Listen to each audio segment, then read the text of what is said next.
اچھا کامران بھائی، یہ کلپ آپ کا آیا تھا جس میں آپ نے کہا تھا کہ جمعہ اگر عید اگر جمعے والے دن آ جائے تو جمعہ پڑھا جائے گا، جبکہ ایک روایت ہے ابن زبیر رضی اللہ تعالیٰ عنہ کی، اور اس میں ابن زبیر رضی اللہ تعالیٰ عنہ کہتے ہیں کہ نا اگر جمعے والے دن عید آ جائے تو جمعہ نہیں پڑھا جائے گا، اور یہی بات جب ابن عباس رضی اللہ تعالیٰ عنہ کو پتہ چلی تو آپ نے کہا کہ تم نے سنت کو پا لیا۔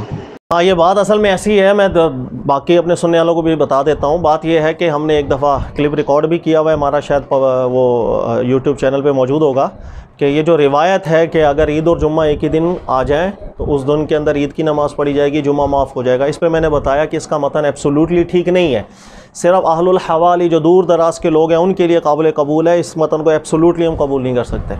تو شاید یہ بھائی اسی پر سوال کر رہے ہیں، نسائی کی ایک روایت لا کر، کہ اس روایت کا مفہوم یہ کہ عبداللہ بن زبیر نے عید اور جمعہ ایک ساتھ جمع ہو گئے تو عبداللہ بن زبیر رضی اللہ تعالیٰ عنہ نے عید کی نماز پڑھائی ہے۔ اس کے بعد حضرت عبداللہ ابن عباس سے یہ چیز ذکر کی گئی تو عبداللہ ابن عباس نے بھی کہا کہ بالکل اصحاب سنت کا کام کیا، سنت کو پا لیا۔ تو بھائی کا کہنے کا مطلب یہ ہے کہ عبداللہ ابن عباس اس کام کو سنت قرار دے رہے ہیں، تو میں کیسے بول سکتا ہوں اس حدیث کا متن ٹھیک نہیں ہے؟ تو میں اکثر آپ لوگوں کو سمجھا چکا ہوں اور بہت دفعہ سمجھا چکا ہوں کہ حدیث اپنے متن میں دیکھی جاتی ہے۔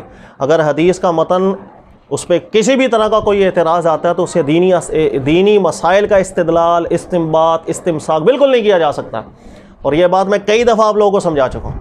اب یہ جو نسائی کی روایت انہوں نے بیان کی ہے، اگر تو اس روایت کو آپ صحیح مان لیں، ایمانداری والی بات ہے، اس کو صحیح ماننا ہے تو مان لیں، لیکن میں ایک دفعہ آپ سے گزارش کروں گا کہ یہ نسائی کی روایت پڑھ کے ذرا سنا دیجئے۔ آپ یہ نسائی کی روایت سر ایک دفعہ پڑھیں، یہ موبائل میں چاہے نکال لیں، اس کو ذرا پڑھ کے الفاظ مجھے بتائیں، پھر یہ حدیث صحیح ہے اس پر عمل کر کے دکھا دیجئے گا۔ آپ عمل کر ہی نہیں سکتے، اس لیے کہ اس حدیث کا بھی یہ جو روایت آپ کہہ رہے ہیں اس کا بھی متن ناقابل قبول ہے۔ آپ ایک دفعہ ذرا پڑھیے گا، لفظ و لفظ پڑھ لیجئے گا ذرا۔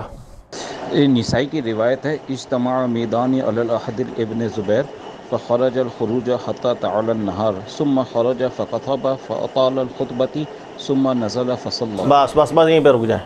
اب حدیث کے الفاظ دیکھیے گا، حدیث کے الفاظ کیا ہیں کہ حضرت عبداللہ ابن زبیر ان کے زمانے کے اندر جمعہ اور عید ایک دن اکٹھے آ گئے۔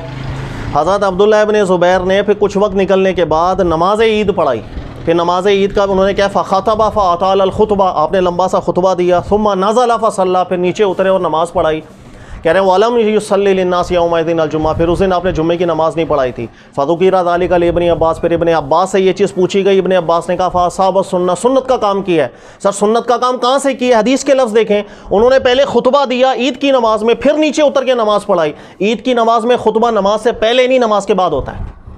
اس روایت کے اندر ذکر آ رہا ہے عبداللہ بن زبیر نے پہلے خطبہ دیا، فاطال الخطبہ، بڑا لمبا خطبہ دیا تھا۔ کہہ رہے ہیں فنزل فصلی، پھر خطبے کے بعد پھر عید کی نماز پڑھائی، پھر جمعے کی نماز نہیں پڑھائی تھی۔ سوال یہ کہ حدیث اگر آپ صحیح کہہ رہے ہیں، سند میں تو بالکل ٹھیک ہے، لیکن اس حدیث کا تو مطلب یہ کہ عید سے پہلے خطبہ کرائیں آپ، خطبہ تو عید کے بعد ہوتا ہے۔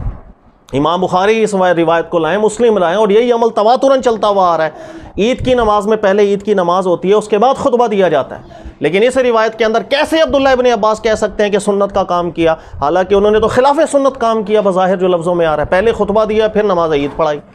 تو سر یہ اس حدیث کو آپ صحیح کہہ رہے ہیں، اس کو حل بھی کر کے بتائیں۔ یہ وہ انہی حدیثوں میں سے یہ روایت بھی داخل ہے کہ اس کی سند ٹھیک ہے لیکن متن ٹھیک نہیں ہے، خود پڑھ لیں۔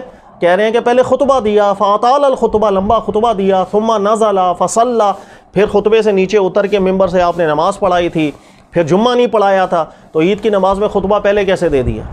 تو سر اس لیے میں آپ لوگوں کو بار بار کہتا ہوں کہ حدیث اپنے متن کے اندر دیکھنا نہایت اہم ہوتا ہے، اور یہ ہر بندے کا کام نہیں ہے۔ حدیث 50 دفعہ آپ نے پڑھی، آپ حدیث پڑھ کے مجھ پر اعتراض کر رہے ہیں، آپ کو خود نہیں سمجھ میں یہ حدیث میں کتنا بڑا اعتراض خود موجود ہے، آپ کی توجہ نہیں گئی۔